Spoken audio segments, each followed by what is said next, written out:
세상에 떠도는 기묘한 괴담들. 첫 번째 이야기. 제주도에서 해안경기 근무 중에 실제로 겪었던 실화괴담. 군생활할 때 우리 부대에서 실제로 일어났던 일이었어. 아무래도 제주도는 섬이다 보니까 다 바다잖아. 그래서 해안경계 근무라는 걸 나가거든. 그냥 보초 서는 거야. 혹시나 모를 북한군 침투나 잠수함, 수상한 사람들 있는지 없는지 주시하는 거야. 그런 걸 매일 밤마다 나가. 그때가 겨울이었어. 제주도 겨울이 그렇게 안 춥다고 생각하지만 바닷가라서 바람 때문에 그런지 너희들이 생각하는 것보다 엄청 추워. 그리고 눈이 자주 오진 않는데 올 때는 꽤 오더라고. 암튼 그날도 눈이 펑펑 오던 날이었어. 한창 꿀잠 자다가 새벽에 그 사건 때문에 오대기 출동하고 5분 대기조라고. 무슨 일 생기면 후딱 출동하는 그런 게 있어. 암튼 그냥 난리가 났었어.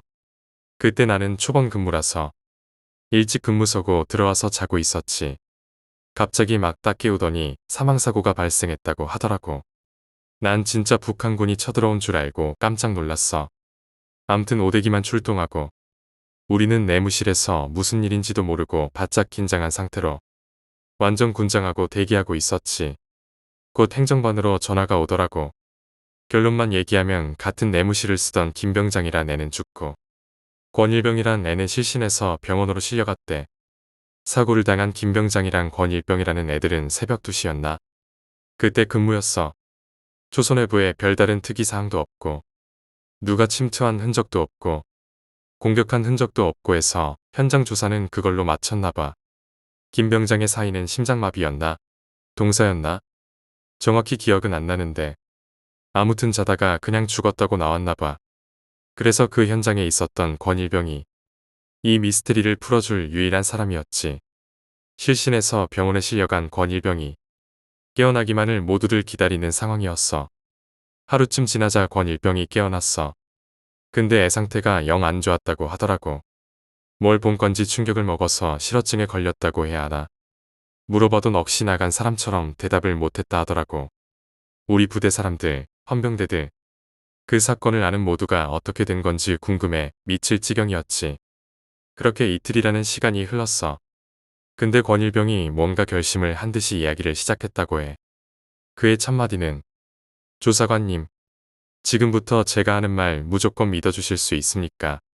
정작 답답한 사람은 조사관이었으니 다 믿어줄 테니까 겪은 일 그대로 다 얘기하라고 했지. 그렇게 권일병은 끔찍했던 그 날을 기억하는 듯이 표정을 찌푸리며 몸이 떨려오는 것을 억지로 참으며 이야기를 시작했어. 늘상 그렇듯 김병장이랑 권일병 둘이 앞번초 근무자들이랑 근무교대를 하고 근무를 서고 있었대. 원래 그러면 안 되지만 보통 병장급 정도 되면 후임병만 세워놓고 일 있으면 바로 깨워라 하고 구석에 처박혀 자거든. 그날도 김병장은 권일병이랑 잠깐 노가리 까다가 잔다고 하고 구석에서 잠들었대. 그래서 권일병 혼자 근무를 서게 되었지. 그래도 일병 때쯤엔 군기가 바짝 들어있을 때라서 열심히 근무를 섰겠지. 그렇게 한 20여 분이 지났을까. 네, 그날의 기억으론 참 이상하니 많지 눈이 많이 왔었어.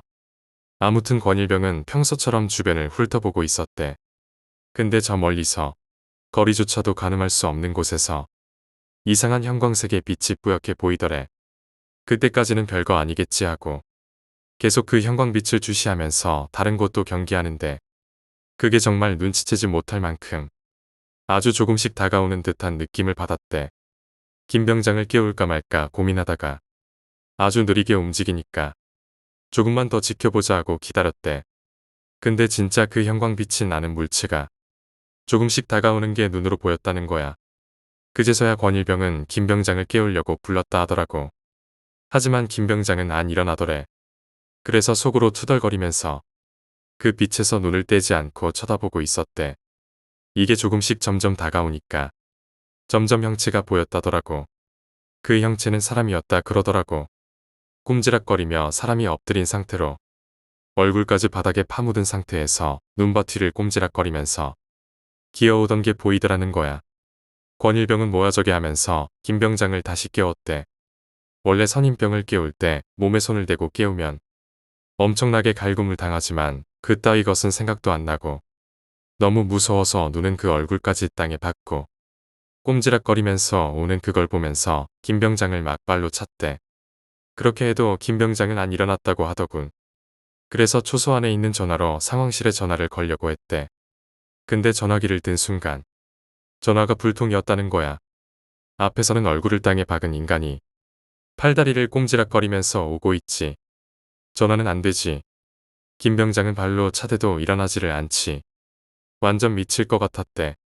어쩔 수 없이 혼자 처리할 수밖에 없는 상황이었으니 그 수상한 새끼가 기어오는 동안 속으로 몇 백, 몇 천 번을 시뮬레이션을 했대. 가까이 왔을 때 수화하고 불응시에는 발포하려고. 이제 눈으로 정확하게 그 존재를 식별할 수 있는 곳까지 왔대.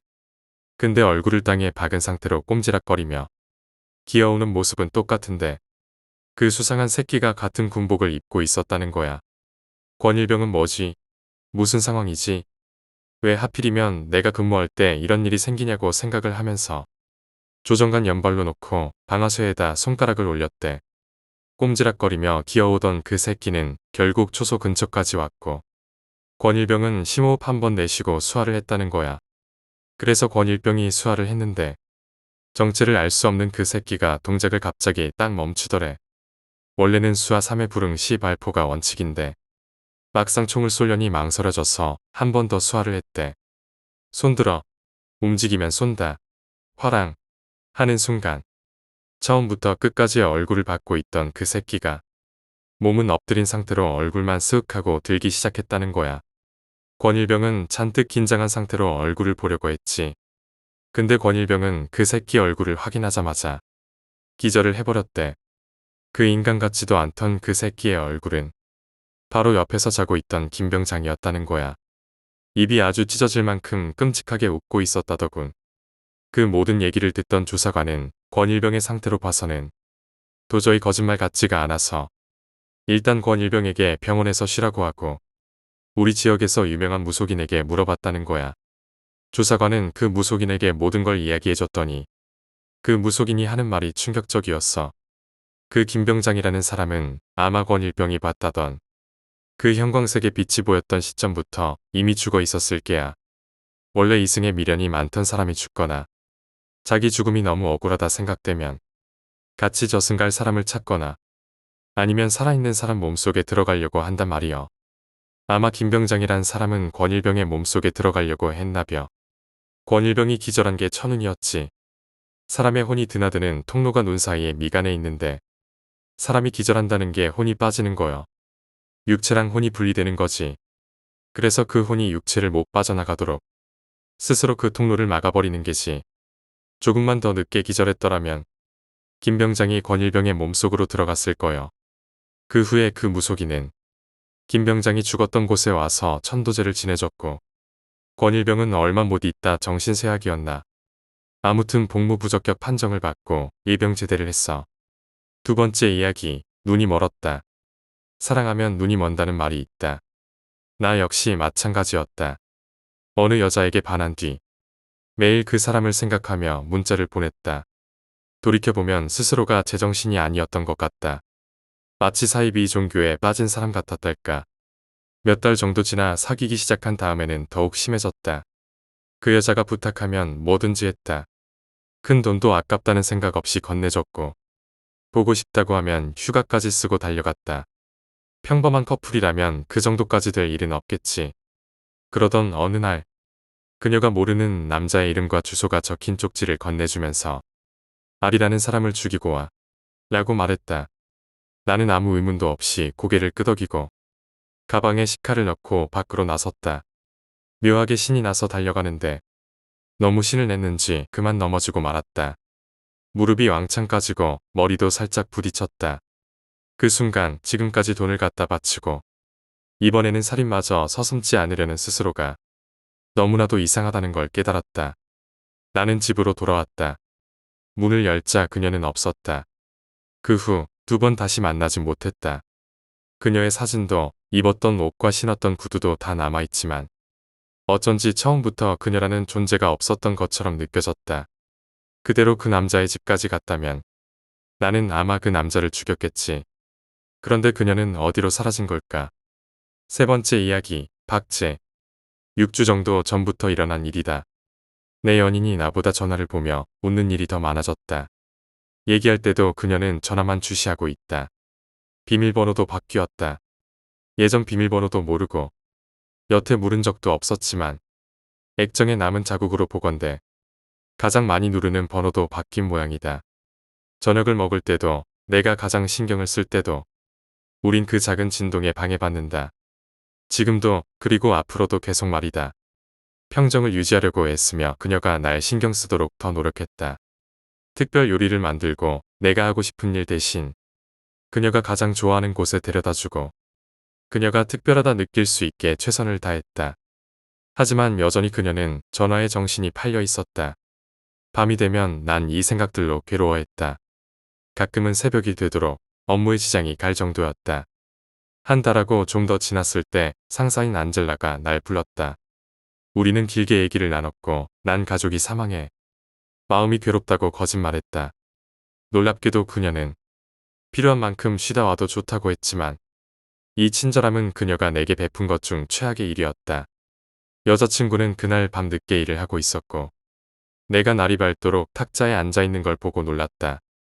난 언제나 그녀가 일어나기도 전에 일을 하러 나섰고 보통은 그녀의 뺨에 입을 맞추고 그녀가 미소 짓다 다시 잠드는 걸 보고 나갔으니까.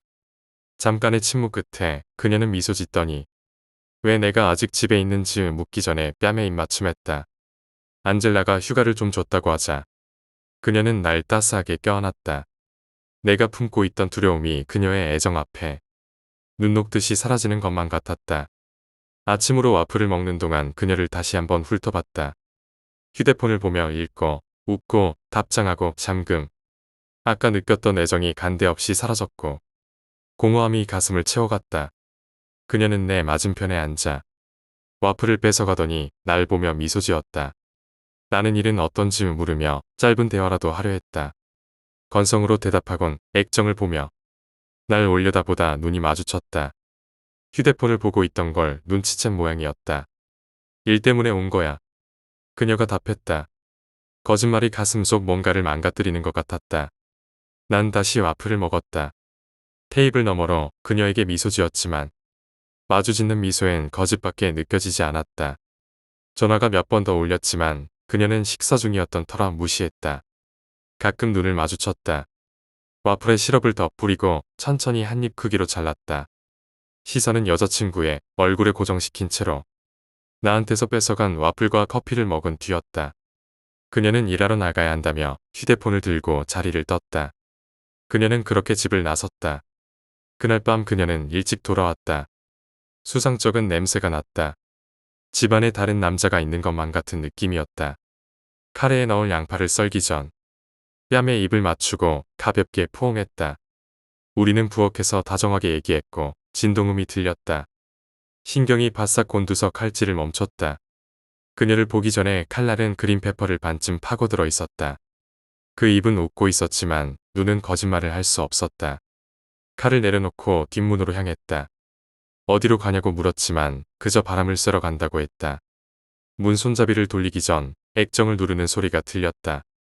이렇게 화가 난 적은 처음이었다. 지난 나흘 동안 시달려왔다. 내가 신경 쓰지 않는다고 생각하고 있겠지. 아까만 해도 대화 중에 답장을 할 정도였으니 문자를 주고받는 걸 보며 동전을 너무 세게 쥐었던 탓에 손바닥이 쓸릴 정도였다. 이제 휴가 5일째다. 난 정원 손질이 좋은 취미가 될 수 있겠다는 생각이 들었다. 새로운 화단도 만들고 신선한 흙에 꽃도 몇 송이 심었다. 난 미소 지었다. 어제 저녁 그녀가 가장 좋아하는 음식을 만들어줬다. 맛있고 진한 양고기 카레. 동네에서 가장 큰 꽃다발도 사다 줬다. 전에 없을 만큼 격정적으로 그녀를 품었다. 그녀가 날 향해 진실로 미소 지었을 때 다른 것을 보며 미소 지을 일이 다시는 없도록 만들었다. 영원히 말이다. 나는 그녀를 살해하고 박제를 해버렸다. 네 번째 이야기, 아파트 괴담. 올해 3월, 해체가 결정된 아파트 단지에 케이블을 철거하러 갔었다. 전체 3동 중 이미 2동은 해체가 진행되고 있었다. 현장에 도착한 것은 4시 반 무렵으로 이미 주변은 어스름에 잠겨 있었다. 해체업자들도 작업을 끝내고 돌아간 터라 넓은 부지에 나 혼자 덩그러니 있어 조금 기분이 나빴다. 철거를 맡게 된 집은 4층 건물 꼭대기 층이었다. 방 한 배선을 철거하고 1층에 있는 단자함에서 4층까지 연결된 선을 뽑으려 뚜껑을 열었다. 검은 종이가 펄럭펄럭 떨어졌다. 뭔가 싶어 자세히 보니 붓으로 쓴 것 같은 글자가 희미하게 보였다. 부쩍인 듯했지만 별 생각 없이 작업을 이어갔다. 케이블은 배관 안에서 일직선으로 늘어서 있기에 바로 뽑힐 거로 생각해 그대로 잡아당겼다. 처음에는 아니나 다를까 쑥쑥 빠져나왔지만 갑자기 무언가에 걸려 내려오질 않았다. 어쩔 수 없이 나는 3층으로 올라가 선이 지나가는 박스를 열어봤다. 아직 선이 보이는 걸 보니 4층과 3층 사이에서 막혀 있는 거겠지. 힘을 줘서 억지로 잡아당겼다. 부득부득하며 무언가 끊어지는 듯한 소리와 함께 수많은 머리카락이 엉킨 선이 내려온다. 애당초 케이블 밖에 들어있지 않은 배관 속에 머리카락이 들어있을 리가 없다. 케이블에 엉킨 머리카락을 떼어내고 있노라니 케이블이 뽑힌 구멍에서 검붉은 액체가 뚝뚝 떨어지기 시작했다. 이제 와서 생각해보면 그저 녹물이었을지도 모른다. 하지만 눈앞에서 그런 광경을 연속해서 보고 있자니 정신을 잃을 것만 같았다. 나는 선을 잡고 1층으로 미친 듯 내려왔다. 잡고 오는 사이에도 부득부득하고 엉킨 머리카락들이 계속 뜯겨 나왔다. 문득 뒤를 돌아보니 위층에서 인기척이 느껴졌다. 목소리나 발소리가 아니었다. 마치 숨결 같은 느낌이 그게 벽에 울려 퍼지며 내게 점점 다가오고 있었다.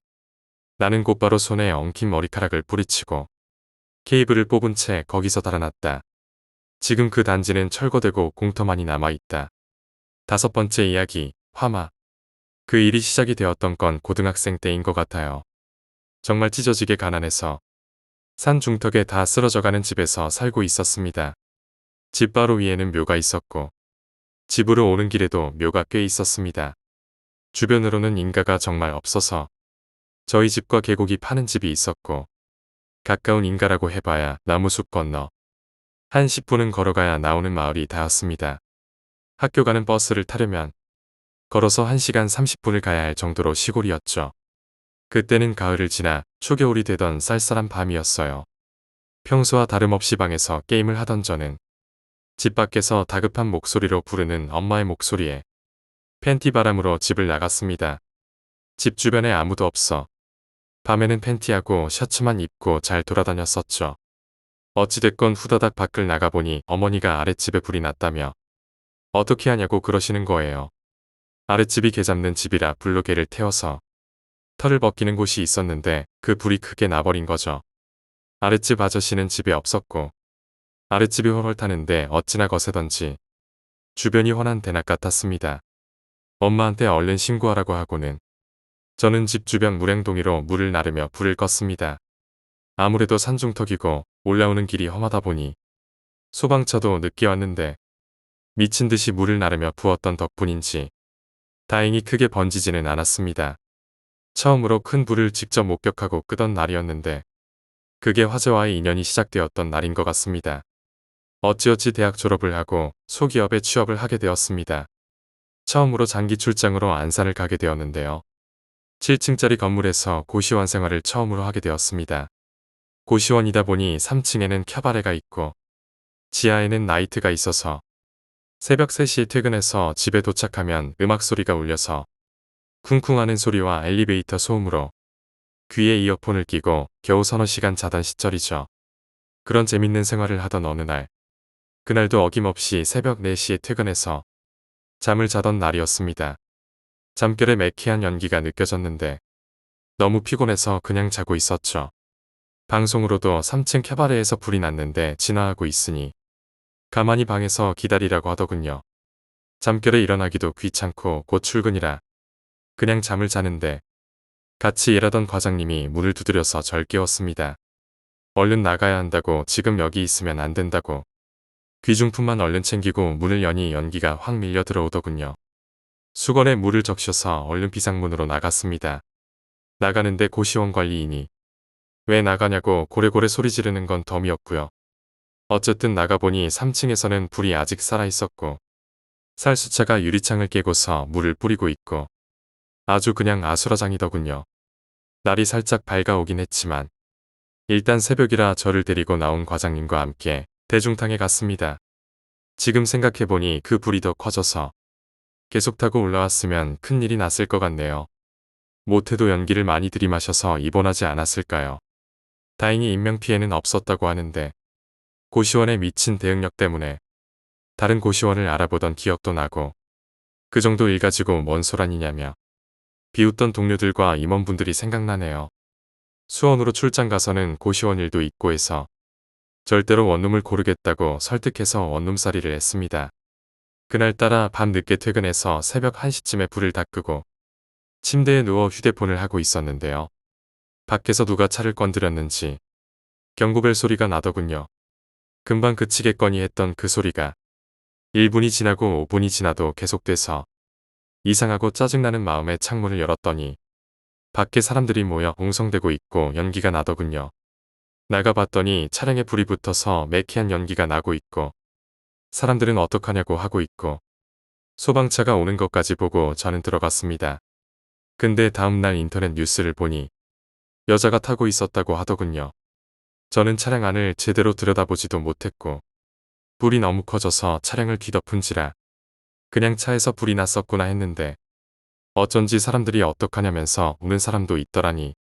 그때부터는 고시원 사건의 트라우마와 함께 불에 대한 인식이 강해졌습니다. 이후에 성남으로 출장을 갔었는데요. 그날은 잔업이 없어서 다 같이 칼퇴근 후에 팀장님하고 회사 동료들과 저녁 식사를 하고 헤어졌습니다. 그날 밤에 팀장님이 전화가 왔습니다. 너 지금 어디냐고 회사 다시 간 건 아니냐고 하더라고요. 그래서 집이라고 하니 한숨을 푹 쉬면서 옆 건물에서 큰 불이 나서 그 불이 우리 회사 건물로 옮겨 붙었다고 하더군요. 소름이 쫙 돋았습니다. 그 불이 시작된 시점이 바로 저희가 퇴근하고 얼마 되지 않아서 일어난 거라 하더군요. 다음날 짐을 챙기러 가보니 건물 하나가 전소되어 있더군요. 12층 정도 되는 건물이 새까맣게 타버렸고 그 열로 저희가 있던 건물까지 새까맣게 타버렸습니다. 이상하게 출장을 갈 때마다 화재와 불이 쫓아다니는 것 같습니다. 이게 제 신변에 무슨 일이 생기려는 징조인지 아니면 절 누가 지켜주는 건지 모르겠지만 혹시나 다른 출장을 가게 돼서 또 제 가까운 곳에서 화재가 발생한다면 무당이라도 찾아가 봐야 하나 고민입니다. 6번째 이야기, 과외 선생님의 괴담. 작년까지 저를 가르쳐 주셨던 과외 선생님이 겪은 이야기입니다. 이 일을 겪으셨을 때 선생님은 15살이었다고 합니다.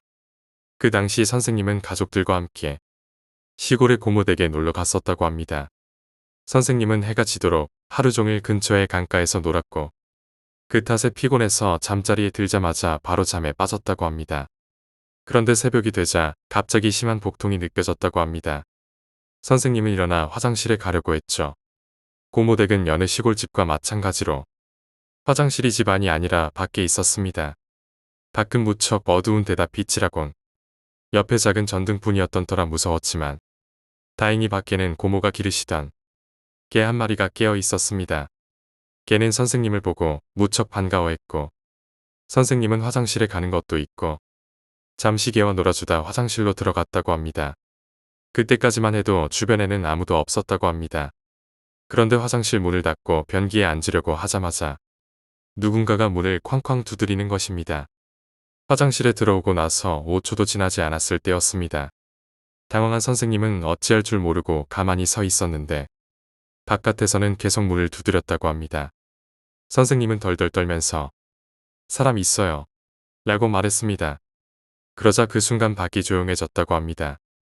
누구였을까라고 생각한 순간 갑자기 개가 미친 듯이 짖기 시작했고 이어서 손 같은 것이 문틈으로 쓱 하고 들어왔다고 합니다.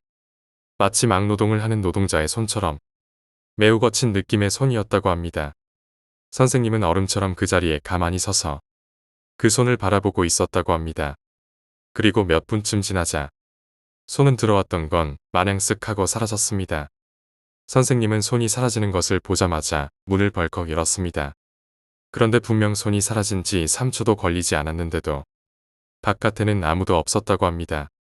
금방 전까지 미친 듯 찢어대던 게 역시 문을 여는 순간 갑자기 조용해졌다고 합니다. 선생님은 이상하게 생각하면서도 볼일을 마치고 다시 잠자리에 드셨다고 합니다. 다음날 아침 고모부와 아버지에게 새벽에 화장실에 가셨냐고 여쭤봤지만 두 분 모두 아니라고 대답할 뿐이었다고 합니다. 그런데 이야기를 들은 고모가 문득 생각이 났다며 말씀하신 것이 있었답니다. 며칠 전에 우리 집 근처에서 살인사건이 났는데 그 죽은 사람 손을 아직도 못 찾았단다. 7번째 이야기, 할아버지. 돌아가신 할아버지가 전쟁 도중 체험한 이야기다. 할아버지는 남쪽에서 미군과 전투를 했다는데 운 나쁘게도 열세인 곳에 배치되어 서서히 후퇴하는 나날이 이어졌다고 한다. 하지만 그러던 어느 날 마침내 본대 위치가 발각되어 공습이 대대적으로 이뤄졌다고 한다. 필사적으로 후방을 향해 도망치는 사이 동료들은 하나 둘 죽어나갔다.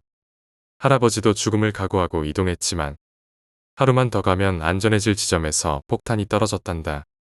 정신을 차리니 아군 진영인지 병사들이 잔뜩 있었다고 한다. 강에서 가까운 공터 같은 곳이었는데 많은 병사들이 뒹굴며 놀고 있어 전장이라고는 믿어지지 않는 분위기였다. 할아버지는 근처에 있던 위생병에게 자기네 부대는 괜찮은가 물어봤다. 강가 근처에 있을걸. 강가에 가자 대장은 보이지 않았지만 퇴각 도중 헤어졌던 동료들이 있었다. 제법 친한 녀석들이 보이기에 할아버지는 기뻤지만 부대원 중 절반도 안 되는 인원만 있는 걸 알아차리고 슬퍼졌다. 개중 절친한 동료와 이야기를 나누고 있는데 강 저편에서 낯익은 동료가 큰 소리로 할아버지를 부르더란다. 아무래도 같은 부대의 A인 듯했다. 할아버지는 A가 강 저편에 있다는 걸 동료들에게 알렸다. 처음에는 다들 멍하니 강 너머만 바라보더란다. 할아버지 눈에는 확실히 A가 보이는데 다른 사람들에게는 전혀 보이질 않는 듯했다. 개중 누군가가 그런가? 라고 말하더니 다들 할아버지를 떠밀어서 너는 저 녀석한테 헤엄쳐서 가봐. 라고 말하더란다. 할아버지는 당황하는 사이 동료들은 할아버지를 강에 내던졌다. 할아버지는 부상자한테 무슨 짓을 하는 건가 싶으면서도 A도 살아남았구나 싶어 기쁜 마음으로 통증을 참으며 헤엄쳐 갔다. 건너편 강가에서 부르는 A의 목소리를 따라가는 사이 갑자기 엄청난 통증이 덮쳐왔다. 악어에게 물리기라도 했나 싶은 순간 할아버지는 자신이 침대 위에 누워있다는 걸 알아차렸다. 아까까지 있던 곳과는 다른 기지 아니었다. 할아버지는 통증을 참으며 위생병에게 어디인지 물었다. 할아버지가 후퇴하려던 곳보다 더 후방의 기지였다. 고생 엄청 했구만. 업고 와준 동료한테 고마워하라고. 할아버지는 더 질문을 하려 했지만 일단 잠이나 자라는 대답이 돌아왔다. 다음 날 할아버지가 고통에 신음하고 있는데 A가 찾아왔다. A는 씩 웃으며 너 어디 숨어서 혼자 뭐 먹기라도 했냐? 무거워 죽는 줄 알았네. 라고 말을 건넸다. 할아버지는 A가 업어다 줬다는 걸 알아차리고 이것도 마른 거야. 라며 웃어넘겼다. 그러는 와중에도 마음에 걸리는 것을 차마 입에 담지 못하고 있자 A가 먼저 입을 열었다. 우리 부대에서는 7명 살았다. 할아버지는 그 강둑에서 만난 사람들 이름을 말해봤지만 전부 살아남지 못했다는 대답만 돌아왔다. 할아버지는 늘 말하곤 했다. 전쟁에 나서면 죽음으로 꽃을 피우라는 소리를 해댔지만 아무리 그래도 전우끼리는 살아남았으면 하는 마음뿐이었다. 그게 다 같은 마음이었지. 어렸을 때 돌아가신 할아버지는 지금은 강 너머 저편에서 옛 전우들과 잘 지내고 있을까? 8번째 이야기, 해체공사. 해체공사 일을 하고 있는 지인에게 들었던 이야기다. 어느 날 낡은 집을 해체하는 작업을 진행하게 되었다. 그 집은 한동안 사람이 살지 않은 듯했다. 곧바로 해체 작업이 시작됐다. 하지만 장비 상태가 이상하더란다. 수리업자를 부르는 사이 작업원 한 명이 집 뒤에서 낡은 우물을 발견했다. 엄청 오래된 우물인데도 콘크리트로 지면이 굳혀져 있고 두꺼운 철뚜껑이 덮여 있었다. 그 위에는 부적이 잔뜩 붙어 있었고 철뚜껑도 사람 한둘로는 열 수도 없을 정도로 무거웠다. 다들 우물에 흥미를 가지고 다가섰단다. 그리고 몇몇 사람이 부적을 떼어버렸다. 그날은 장비가 고쳐지질 않아서 일도 못하고 그대로 해산했다. 다음 날 작업 시간이 되었는데도 감독이 오질 않는다. 어쩔 수 없이 있는 사람들끼리 해체 작업을 시작했다. 그런데 갑자기 한 명이 우물 쪽에서 도망쳐 오더란다. 새파란 얼굴로. 우물. 이라고 말을 더듬고 있었다. 다들 보러 가보니 우물의 철뚜껑이 조금 열려 있었다. 그리고 우물 주변 콘크리트에는 젖은 손자국과 발자국이 있었다. 작은 아이의 것인 듯한 크기였다. 우물 안은 바싹 말라 있었다. 다들 위험하다고 생각해 감독에게 연락을 했지만 갑자기 쓰러져 응급실에 실려갔다는 대답이 돌아왔다. 게다가 오후에는 작업원 2명이 갑작스러운 고열로 쓰러졌다고 한다. 다음날 신사에 연락하여 불제를 받고서야 겨우 작업을 마칠 수 있었단다.